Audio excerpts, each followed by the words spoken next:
Welcome, everyone. My name is Jess Posner. My pronouns are she and they, and I am the director of the Virtual Y at the YMCA of Central New York. Though we are coming to you virtually and accessible to anyone in the world with access to the internet, the YMCA of Central New York does exist as 8 physical branches and 3 camps located in and around Onondaga County in New York State, which stands upon the unceded traditional ancestral lands of the Haudenosaunee indigenous peoples. First, I'd like to offer a visual description of myself. I am a tall, larger-bodied queer white woman of mixed European and Jewish heritage who lives with chronic illness. I am wearing an asymmetrical haircut, round glasses, round jewelry, and a patterned green, black, white, and red jumpsuit. The background behind me is a full bookshelf and some happy plants above my shoulder, including a flowering purple orchid. It is my extreme pleasure to welcome you all here tonight. This month, our virtual speaker series at the Virtual Y of the CNY will focus on some of our very own. We will highlight some of our nationally recognized programs and people, including the Downtown Writers Center, which we will hear more about tonight from Phil Memmer, our guest. It is our joy to share our mission in action and share these deeper glimpses into the work that we do to serve all. As I mentioned, Phil Memmer, the executive director of the arts branch and founder of the YMCA's Downtown Writers Center, is our guest tonight. Next Wednesday, we'll be joined by Jessica DeRogers, the associate executive director of health strategies, to learn more about our many transformational healthy living strategies. And finally, on July 28th, we'll be joined by our new president and CEO, Bertram Lawson II, who will offer us a Y history lesson, which should be quite fun and also a really nice opportunity to meet him. Please join us and tell all of your friends. Without further ado, I would love to give a short bio on Phil Memmer, our guest. Phil Memmer joined the YMCA of CNY as the executive director of the arts branch in 2000 and founded the YMCA's Downtown Writers Center in 2001. He is the author of 5 books of poems, most recently Pantheon from Lost Horse Press in 2019, The Storehouses of the Snow from Lost Horse Press in 2012, and his work has appeared in many journals and on the Library of Congress's Poetry 180 website. He also serves as associate editor at Tiger Bark Press and is a visiting lecturer in poetry at Hamilton College. I'll also add that among many other things, Phil is a musician, and we had the pleasure of hearing some of his music at the start of this event. So without further ado, Phil, I would love to turn it over to you. Thanks, Jess, and it's fun to be here and with all friends in the room. Maybe some others will join us late, but in the meantime, it's nice to know that aside from Judy's challenge to tell her something about the Downtown Writers Center that she doesn't already know, it's nice to know that I'm among friends and the pressure's off this evening. So, but I am really excited to give you sort of the full history of the Writers Center and talk about all the different programs we do, and it may be that some of these things you don't know about. As Jess mentioned, I joined the Y 21 years ago, almost to the date, not quite a month shy of that, which seems impossible. But then I look at my son, who is 17 now, and I realize that somehow time has been passing this whole while. And God forbid I see a photo of myself from back in 2000 when I started working at the Y, because he is skinnier and fresher faced and so on. So I'm going to share my screen.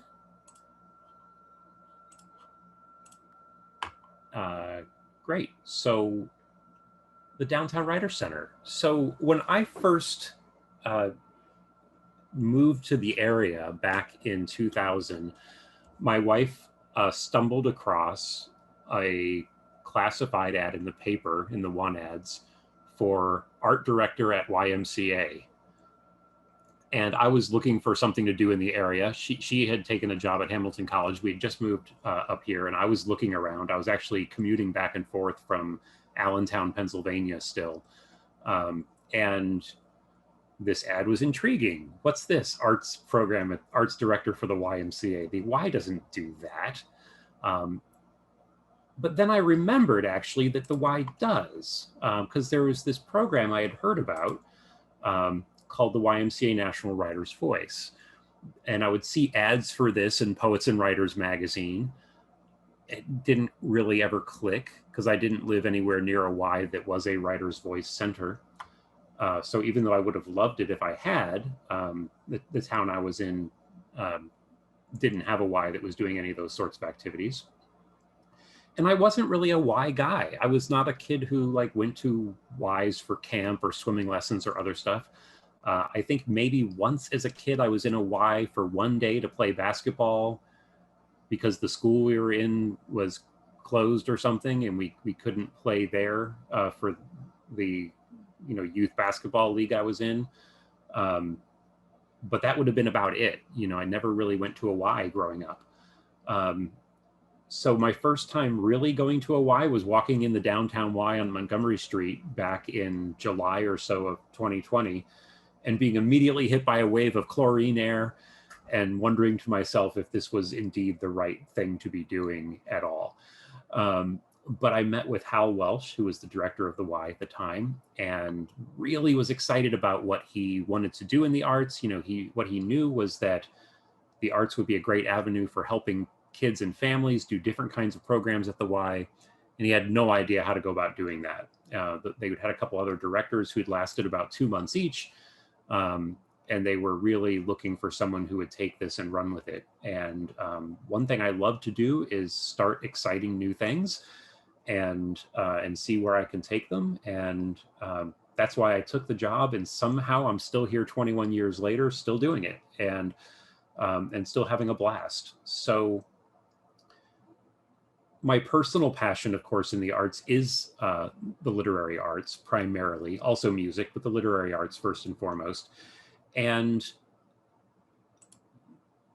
knowing that the Writer's Voice was part of the Y's national program was a big part of me deciding to take the job. The idea that we might do this in Syracuse was really tempting. And so while Hal was talking to me a whole lot about kids in the arts and what we might do for children at the Y with the arts, I was in the back of my head thinking about what we could also do for adults at the Y. And for people like myself, writers who were not in the academy and who wanted, as Jason Schinder once did, a place where they could go hear poetry readings, take classes that was not on a college campus. So, back in the early 80s, Jason Schinder, who was a poet living in New York, actually at one time he was Allen Ginsberg's personal assistant. He walked down to the West Side Y in Manhattan and said, "Hey, I have this idea. I need a place to do poetry readings. Would you let me offer free poetry readings here? I'll bring the authors. I'll do all the work. I just need a place to do it." And they said, "Yeah, sure, kid, go ahead." And so the first reading that they offered at the West Side Y in Manhattan in the original Writer's Voice Center was called Writers Over 6 Feet Tall. And one of them was Raymond Carver, the great Raymond Carver, who was already a big deal at the time. This was not pre-fame Raymond Carver. This was height of his fame, Raymond Carver. And that was the start. They quickly got a reputation for doing wonderful events. They started doing workshops. They got a reputation for that. Along the way, they joined forces with a program called the Writers Community, which was a writer in residence program in New York. And then in 1990, he was able to get a huge grant from the Lila Walls Reader's Digest Fund to take his program in New York and try to take it to scale nationally, which led to other funding from places like the NEA and started what we now think of as the arts and humanities movement in the Y nationally. At its height, there were something like 40-ish Ys that professed to have writers' voice centers around the country. Now, they were not all large programs. Interestingly, the reason our program is called the Downtown Writer Center, Judy, this might be your factoid, Judy. The reason our program is not called just the Writer's Voice, but is instead called the Downtown Writer Center is because the reputation of the writer's voice was so great within the Y that Hal told me, I don't think you can just call it the writer's voice. I think you have to prove yourself first, and then maybe they'll let you call it that later. So we called it the Downtown Writer Center. hoping that someday we would be permitted to call it a Writer's Voice Center after we had done some programming and proven that we were worthy. And the first time I talked to Jason on the phone, he informed me that, oh, no, just put the logo on it. You're a Writer's Voice Center. And it turns out that there are Writer's Voice Centers. There were Writer's Voice Centers that their Writer's Voice Center was a senior book group. You know, their Writer's Voice Center was, we have a teen creative writing program. Their Writer's Voice Center was, we have a book club that meets and we do a reading twice a year, you know. But some, like the West Side Y in Manhattan, like Billings, Montana, which served the entire state of Montana and Wyoming, and did a lot of work on at the Native American nations in that region. The Detroit YMCA, which had a legendary Writer's Voice program, Tampa, and ours, you know, were actual full-fledged centers where you could go for workshops, readings, other activities. So a really wide span of activities that Writer's Voice Centers offered across the country. So as Jess mentioned, I founded the Downtown Writer Center in late 2000. We actually, you know, we had this idea, and where it became solidified for me was walking into the room that no longer exists, but the room that was the original Writer's Voice space, which at the time was full of garbage, dusty, needed a fresh coat of paint. The back room of it opened into the old kitchen area. It was a restaurant at one time, and the kitchen area was exposed, but nothing in there worked. So it was just, you know, hideous and messy and full of pigeon feathers. But you could see from the wonderful woodwork and the fireplace and the wonderful tile bar that you can see part of here in the photo, it had personality and it had flavor, and it seemed like the kind of place that would be great for poetry readings. So we called, we sent a press release out to the paper. We said, hey, we're going to attempt to start a new literary arts center in Syracuse. If you'd like to come give us feedback on our plans, we're holding an open forum. And 35 people showed up, which we were blown away. We were expecting 4, you know. And when we offered our first reading the next January, which was by a wonderful gay Black poet who's since passed away, Reginald Shepard, he was at Cornell at the time. We had a packed house. We had 45 people crammed into our original space, and that was about what we could fit in there before it got really uncomfortable. And it was a fantastic way to get started. We started in that first year thinking that we might do 4 readings a year and 8 workshops a year. And by the end of our first year, we had done 12 readings and offered about 20 workshops. And it's just grown steadily since that time. To where now we are celebrating our 20th anniversary. Last year was our 20th season. This is our 21st season, and we are actually 20 years old now. So it's hard to believe it's been that long, but it has been. A lot of great activities are offered at the Downtown Writers. We see the wonderful poet Delana Dameron here, who was with us a couple years ago. So the most publicly known of our programs is our reading series. The Downtown Writer Center is the only community place in Syracuse that has a consistent reading series of the level that we offer. And really in Central New York, it's the largest single series. There are others that have more attendance over the year, like the Gifford Lecture Series and so on. But in terms of the sheer number of authors who come, we have between 25 and 30 in any given year. This past year, it's been 35 because Zoom has made things so much easier. We'll see what it is after we come out more fully from the pandemic and we understand what the balance between in-person and online programming will be. But, you know, hovering between that 30 and 40 authors mark right now.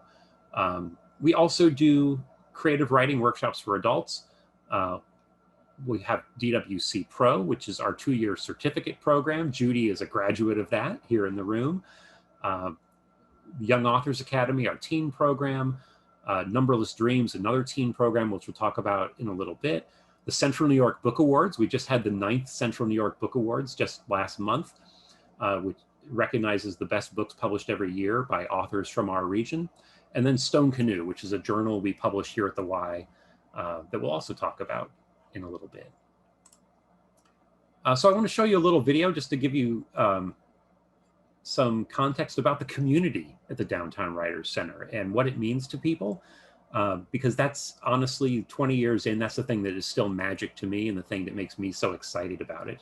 So this is a video that Josh here, one of our former DWC Pro students, produced along with YUSA for a series they did called Your Camera, Your Y, Your Voice. We're going to see in a second. I'm sure there's going to be a graphic that'll correct me on what the exact title of this series was. So I'm going to click play and then stop talking. Pray for empty roads that still echo. Presses vibrations. Quiet now. Don't fear his hate. Faded on forearm tattoo. Yours will stay inside, like the distance between here and home. Follow it to clean water, or follow me to open fields where shumac grows, steady as roses, or stay.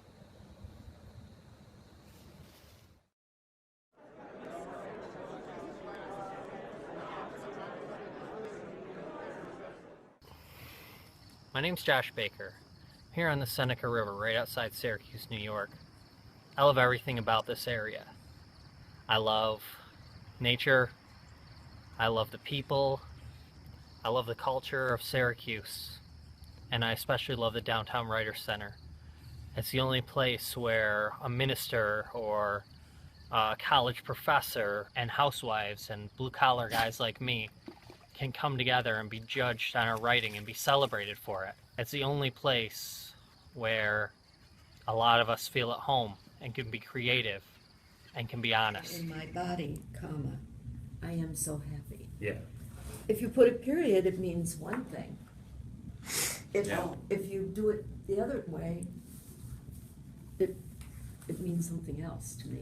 There's a cause and effect relationship that changes with the comma. When it's a I'm comma. sorry, I missed that. That is a comma. Yeah, it just, One of the best parts for me of the Downtown Writers Center, besides bringing the community together, is being able to be brought out of my shell, to be able to say things in poems that I normally would not say to people in public. I appreciate everyone and everything about the Downtown Writers Center for that reason. We serve such a wide region of people that don't have access to the kinds of classes and programming that we have. From I've never written before, but I feel like it now because I'm retired, to the person who is publishing and wanting or looking to publish in all the major genres of writing. We also offer tons of other programs, including one of our newest, the Young Authors Academy, which is a teen and tween program. We offer the opportunity for any and all people who are interested in the writing arts. It's a judgeless place for positive and constructive criticism. You wrote it really well, but you have to be like, oh wait, that's actually a cliche, and that I shouldn't really love that, but I do. Because she advanced beyond it. She's got Yeah. For building skills and building personalities and building friendships. Writing is a very solitary pursuit in a lot of ways, but humans are social animals, and just having a place where people can get together and share their writing, learn about writing together, hear terrific new writers, meet other people who are on the same, sometimes lonely journey that they're on, is a really special thing. The Downtown Writers Center is the jewel of Central New York. Not just the YMCA, but the whole community. The Downtown Writers Center is the center of people's lives.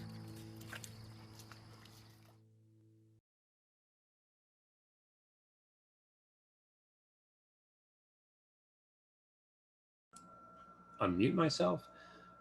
So yeah, I love that video still, though it's a few years old, and at this point I realize a young woman in that Young Authors Academy, who I think is a sophomore or junior in high school in that video, is now out of college, which is making me feel a little old. So I have a few slides here just detailing, going into a little more detail about the different programs, different areas of programming we do at the Downtown Writers Center. You know, the reading series is free. It always has been. That's something I think is really important. You know, we give people the opportunity to donate in a million different ways over the course of the year, but, you know, the reading series is free of charge.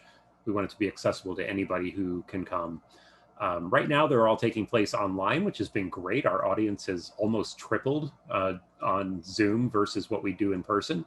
But we're going to be moving back downtown in-person events at some point, probably a mix this fall of in-person and online. Still sorting some of that out. But then Schinder Theater is our space at the Downtown Y. You saw it in a couple of the pictures earlier. Well, you see it in this one here too, but you can't really see the room much. Named after Jason Schinder, of course, who founded the Writer's Voice nationally and who passed away in 2008. At this point, over 500 authors and poets have read at the Y in our 21 seasons, which is a number I'm really excited about. Everything from local authors to writers from around the country and even from Europe, first-time authors just getting a first book out, to people who've won the National Book Award or the Pulitzer Prize, everything in between. You know, we're really careful about balancing a series that is both a little fancy with the big names, but also really, really open to new writers and letting folks who are newer start developing an audience for themselves. Our workshop series is our other largest program area. And at this point, really, it is our largest program area. Our adult workshops at this point include about 80 different courses over the course of the year, most of which are 8-week classes. Summer classes are shorter so that people can squeeze them in around travel and so on. We offer courses for all experience levels. So if you are a brand new writer, if you have already gotten an MFA, Master of Fine Arts degree, and if you're anywhere in between, there's a class at the Y that will hold your interest and keep you busy. All of our classes are taught by published professional writers. Almost all of our writers have books. We have some who have extensive journal and newspaper publications instead, but all our serious publishing writers. Poetry, fiction, nonfiction, memoir, drama, the occasional songwriting and children's book writing class. We hit just about everything. Really key, tuition is very reasonable. As we've been working online and attracting audience members from around the country for online workshops, people are often blown away by just how low our prices are. Part of that's a function of our region and what the economics of these kinds of programs are in the Syracuse area, but part of it is that we want these to be accessible. We do not want pricing to be a barrier for someone deciding to write or not, or deciding to learn how to better write or not. And the very cool thing is that if you're a Y member, it's free. You can take a free class every season as a Y member. It's a really cool membership benefit that we've been offering for, gosh, about 13 or 14 years now. And it started off with, 5 or 6 students in a given season would be Y members. And at this point, it's more like 80 or 90 students in a given season are Y members. And a lot of people have joined the Ys just for this benefit. They realize that this is for the price of the classes, they might as well just join the Y and take advantage of other programs too, which we love. We also have DWC Pro, which is our 2-year certificate program. A bunch of years ago, we realized that we were starting to lose our best students. They'd be with us for a couple of years. They would be super serious. They'd take all the most advanced workshops we had, and then they would drop off the face of the earth. And when we would catch up with them, they'd say, oh, well, I enrolled in a low residency MFA program. I'm going to Vermont College. I'm going to Warren Wilson, whatever the school is. And when we looked at who these people were, what we realized was it was fine for them to go to such a program, but they don't need college. They're not looking for a teaching job. They don't need an academic credential. What they wanted to do was finish a book. And they wanted to be in a very focused environment to do that. And in some cases, they also wanted to be able to demonstrate to their family that they were really taking this seriously. for better or worse, telling people you're taking a class at the Y may not be the best answer to make them realize this is an important life decision you're making, that you're a writer. But if you go to grad school for it, people get it, right? So we started DWC Pro as a substitute for that. Much lower cost than a graduate program right here in town, so you don't have to worry about traveling to residencies at a low residency program. All in the evening, so that if you're working, you can still have your job and not have this interrupt your career at all, not have it interrupt your family life at all. And it was a big hit, and still is. You know, it ebbs and flows, but as our students reach more advanced levels, we'll start new rounds of students up. And it's been really exciting to see some of those students go on to publish books and you know, get published in journals and so on. And so, you know, so that's DWC Pro. Poetry, fiction, and nonfiction are the genres we offer for Pro.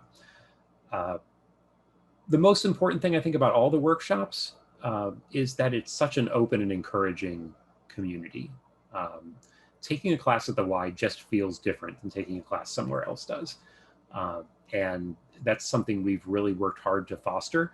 Georgia does a lot of work. Our workshops coordinator, Georgia Popoff, does a lot of work behind the scenes to make sure that that continues, and to talk to people who are struggling, to help people find out what class would be the best fit for them, to help tailor our classes to be the things that our students might be looking for.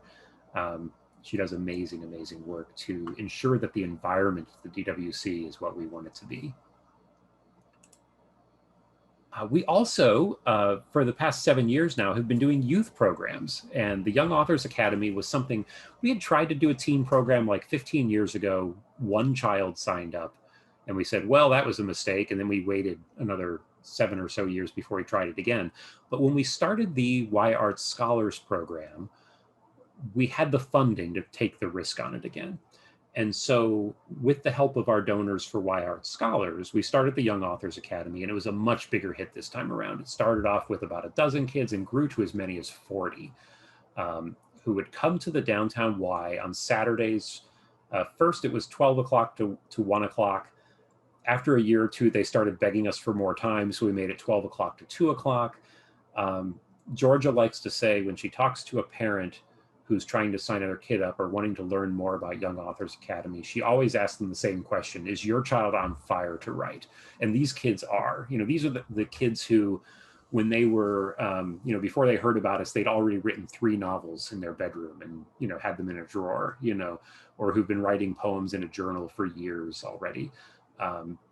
And they're taught by the same grown-ups who teach in our adult program. They learn the same skills, and they come together every week and they write and write and write.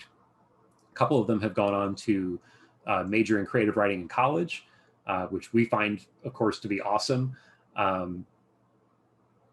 So it's been a really successful program for us. And now there are 2 splinter groups from Young Authors Academy. First is Speaking Out, a new program we started this spring, which is specifically for our LGBTQ plus teens. And then Numberless Dreams has been going for the past year. And it is a free online writing program. This one will always be online, for teens with disabilities, led by professional writers who are themselves disabled. And we're going to see a little video next from one of the students from Numberless Dreams, William.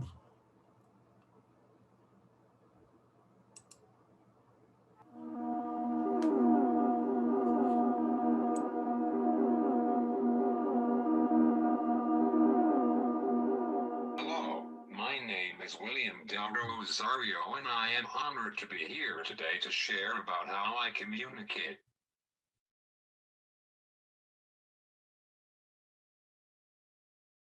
It might surprise you to know for most of my life I was not presumed to be able to communicate because I have autism and am non-speaking. That could not be more false. In fact, I have always had my words ready, but they were locked and I had no real way to share my thoughts. Yes, well-meaning staff at school worked on teaching me pictures to ask for my favorite foods or things, but they always stopped there. I had opinions, comments, and ideas, but was never asked. It all changed when my mom and dad bought me an iPad and Proloquo Tugo. I started to learn to type with my ABA team at home. Only they found a way to help me when everyone else wanted to give up.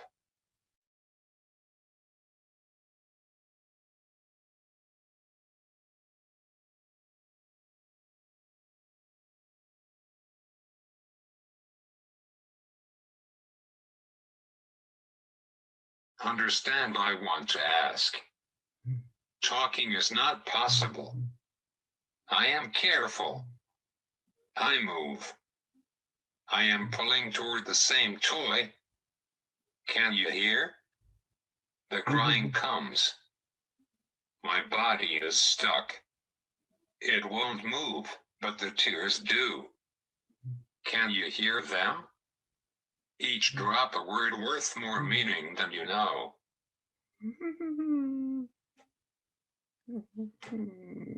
I ask. The pictures pulled carefully. They are not quite right. I want old McDonald's song French fries.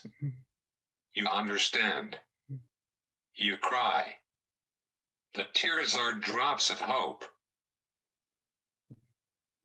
The letters move. One by one. They ask. Words to communicate. We cry. A new chapter. My words cry. They are heard.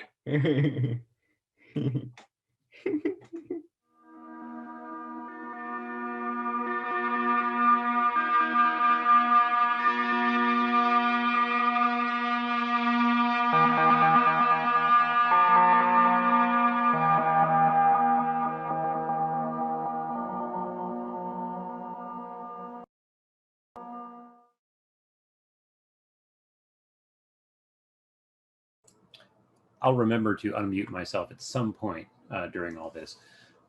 William is a remarkable young man, and you know, the story he told there is similar to so many we've heard in that program. There was one remarkable piece a young woman wrote. She had a degenerative vision disorder that has resulted now in her being nearly blind at this point. And she wrote this there wasn't a dry eye in the house, I don't think, this piece about the last time she remembers seeing stars.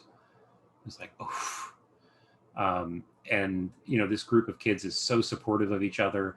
And the interesting thing is, you know, it's not like we're coming in and telling them to write about disability. You know, this is what they are doing, you know. And they're so excited to talk about these things that they've never felt maybe like they really had an audience for, and to be in a room of other people who understand what they're dealing with. It's been really, really spectacular. The next program I'd like to tell you about quickly is the CNY Book Awards. We've been doing this for the past 9 years. We realized that, I mean, there's a ridiculous number of authors who call Central New York home. And, you know, some of our country's best poets live in the area. There are wonderful novelists around. And then also just tons and tons of people who are publishing with local presses, self-publishing books, dozens and dozens of books every year. And we wanted to do something to recognize all that effort. And also along the way, give the literary audience in Central New York a good party every year. You know, there wasn't any one thing that felt like, you know, if you want to go to a party with all the writers, this is the thing you go to. So let's make the Central New York Book Awards that thing. We give out awards in poetry, fiction, nonfiction, and children's books. They're judged by authors from outside of our region. We don't want there to be any favoritism or anything like that. So we try to find folks who we think don't know any of the nominees, or at least don't know them well. And if you're an author in the room, Linda, if that book is ready in time, then the deadline for 2021 awards is 12/31 of this year. So plenty of time.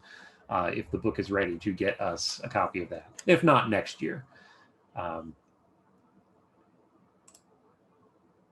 And then the last bit of our programming I'd like to tell you a little bit about is Stone Canoe.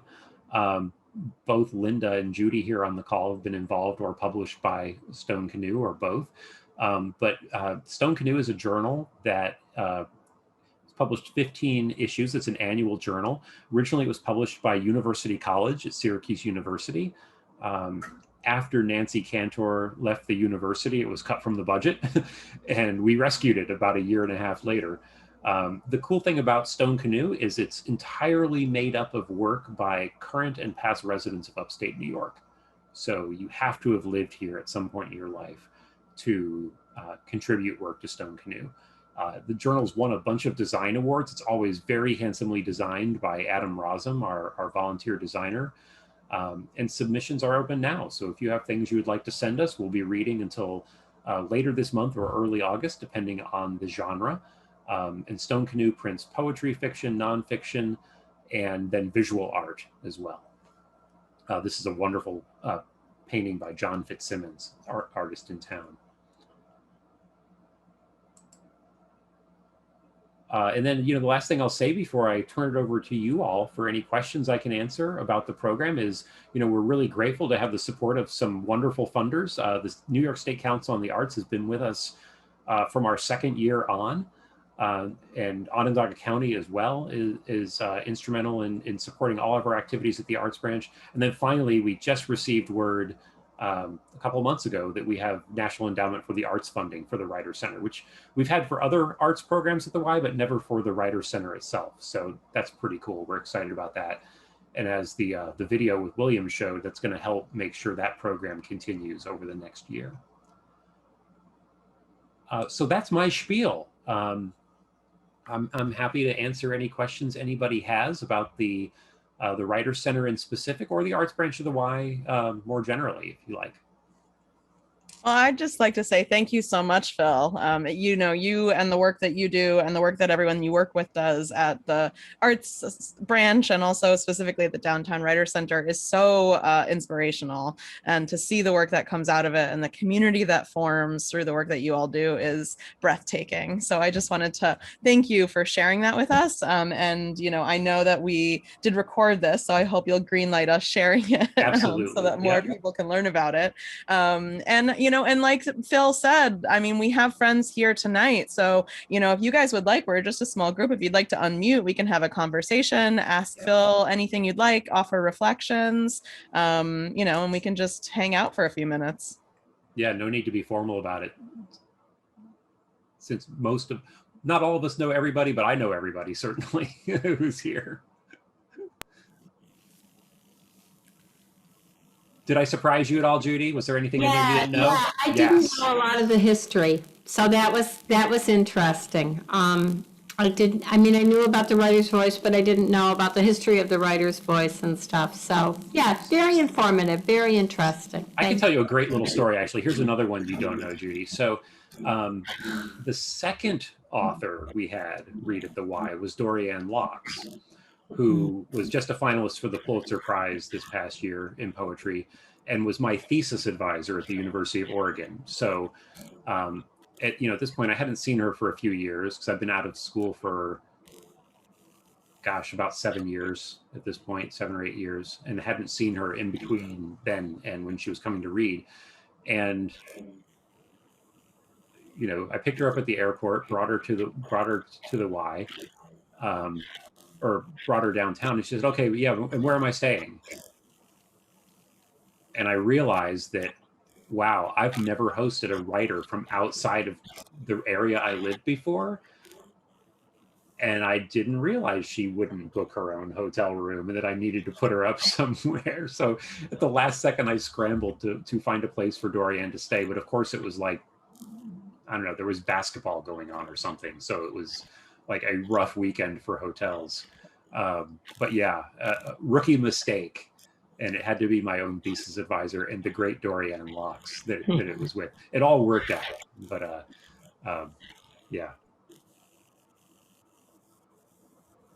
Not a mistake I would make these days, of course. Well, Phil, I can tell you the pandemic has provided opportunities for your instructors to take plenty of classes. And one of the things that I've relied on quite a bit, off and on, is the creative nonfiction foundations Wednesday seminars. Mhm. And what's been interesting to me is that I would say about half of the CNF seminars that I've attended, our instructors are far better and more specific. I was amazed at who they have teaching for them and how either rudimentary they were or how self-promoting they were. I mean, Yeah. if there's one thing I've never experienced at a DWC class is that whole idea that you're going to read the work you read in class will be all my work. You know, Ugh. it's not what the DWC does. And so Right. I've so appreciated, because I started as a student before I started teaching. Yeah. And if in a perfect world, I'd have more time. And I do keep signing up, and then I do keep dropping out. But it's not the integrity of the instructors. It is the time factor. Sure. You know? Well, I love hearing that what you have found is that our instructors are doing a better job. I think that, part of it might be that maybe the people who are at these big events for something like Foundation, either they're coming from an academic background where the expectation is one thing and they're used to 19-year-olds who've never read anything, maybe, or aren't as self-directed, or maybe it's that they feel like since they're teaching a general audience that they have to dumb things down. Because I've encountered both those attitudes, certainly, in various corners of the literary world. I think our teachers treat our students with enormous respect. And I've had so many teachers for us tell us over the years, if they taught at other places, say they're adjuncting at colleges or whatever, that if they could just work at the Y and that could be all they would do teaching wise, they would do it in a heartbeat, because teaching adults is such a special thing, teaching college age students, it's a mixed bag. Some of them are passionate and a lot of them are getting a credit. It's part of their degree. It's not their life's passion. Everyone who comes to the Downtown Writer Center to take a creative writing class is at least really curious, and it escalates from there. They have dreams. They want to get a book published. They want to get published in magazines. They want to learn to write poems well. Whatever their goals are, they have one, and they could be doing anything else with their time. It's not their 9 a.m. class in their schedule and the class they thought was going to be their slide. They are there because they are excited about writing. And once you've tasted that as an instructor, it's I think pretty addictive, right? It's the best time I ever have in my week at the Y is when I'm teaching a class. Hands down. There's never a time at the Y that's better than that. Because the students are so energizing. I'd also add, though, that a lot of it has to do, I think, with something that, and it comes from the top down, and it comes from you, because community is very, very important at the Downtown Writer Center. I've never had a sense in any of the classes that the students felt in competition with each other. And, I've taught elsewhere, I've taught independently, but I always say, you may think that it's your instructor. No, it's not. It's your cohort. And that's something that I learned through the Downtown Y classes. And I mean, when I teach in other places, what do? I say, well, do you want real serious instruction? Go to the DWC. I mean, I do. I routinely guide people because I know that the offerings will be superior. Yeah. Yeah. I think, one of the secrets about teaching is that in a really good class, the teacher is just one more person in the room. The students are all doing as much of the teaching as the teacher is often, especially in a workshop sort of setting. And, everyone in that room is a teacher by turn. And I think that is something most of our teachers really embrace. I think, again, part of this just comes down to the why, right? The people who are excited about the idea of teaching creative writing at the Y in a community setting are different than people who would not be interested in that sort of environment. And there are people out there who wouldn't be, right? They're looking for a different sort of experience for whatever their reasons are. I think they're missing out, though. I think we've got something very special at the Y. For sure. I would, because I've been thinking about Judy's question about things that she didn't know. And I was curious actually, if you would share with us a little bit about some of the work that you do behind the scenes at the Y in terms of leading our dig team, actually. Sure, yeah, because that's something probably, people here don't know much about at all. So yeah, originally with Andre Anthony, when he was still with us, and Aaron Grayson. Currently, I'm the co-leader of our association's diversity and equity team. The Y's version of that is diversity, inclusion, and global, because the Y is a global organization. See you, Judy. Thanks. It was great. And so what we are doing essentially is working to transform the Y into a engaged anti-racist organization, along with the rest of the Ys in the country that are engaged in this work, and to making sure that the Y of Central New York is the most open and inclusive place it can be for all of us. Our mission is that the Y is for all. I think our feeling is that we've got work to do to really get to that point, but we're trying. And so it's something I'm very excited about. I think it plays very naturally into the work the Writer Center does. And something that's been really something intentional that we do. For those of you who've come to reading series events, if you look at the series, there's a lot of different kinds of diversity at play in the authors we invite. We strive to make sure that upstate New York is 80% white, right? Our reading series is about 2/3 white, though. We want to make sure those diverse voices are being heard.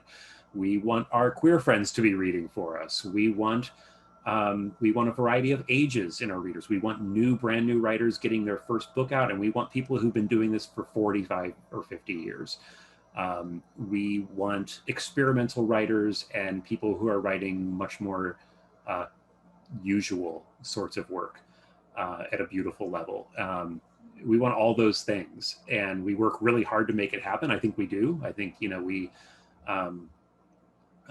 been successful in that, and are continuing to be. But it's been great, especially over the past year with COVID and needing to be online. It's cut down on the difficulties of bringing writers in from other parts of the country. Often when we want to really ensure that we're presenting a diverse slate of authors for the reading series, that involves flying people here, and putting them up in hotels and so on. Well, Zoom makes it so that you don't have to do that. And it's been really exciting to me to get authors here that we wouldn't normally be able to afford, and to bring those extra exciting voices into the series has been wonderful. And puzzle we have to keep figuring out as we go forward. How do we keep making that happen once we go back to in-person programming, whether it's finding more money or doing some kind of hybrid where some of our things are in person and some are online. We'll figure it out. But yeah, it's been really important work for me over the past 2 years, the diversity, inclusion, and global team, and something I'm excited that we're making part of our culture more here at the Y. So thanks for asking. Yeah, of course. Thank you for leading with your leadership, both in that capacity, but also in the programming that you do through the DWC. Like, it's so clear, that you're leading through everything that you do there. And it's no wonder that it's such a beloved program, with such a rich community and legacy. So, we've got just like a few more minutes. So I was just going to ask you, Phil, if there's any like final thoughts or anything that you'd like to close out with tonight.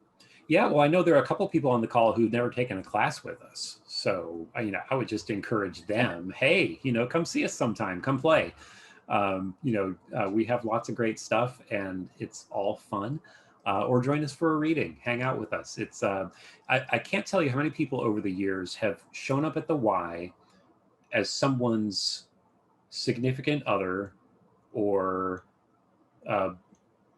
designated driver or what have you, had never been to a poetry reading before and left super excited And then we started seeing them more and more and more because they just never knew what this was, right? And I think we often can have an attitude of what poetry is. Mass media and especially stand-up comedy doesn't help any. You know, Saturday Night Live has some beautiful send-ups of poetry readings out there. But the truth is that hearing poems out loud isn't really significantly different from any other story. And hearing them out loud can be a really magical thing. And hearing the author talk about where they came from and what they were thinking about when they composed a poem, you know, what was going on in their life that led to it.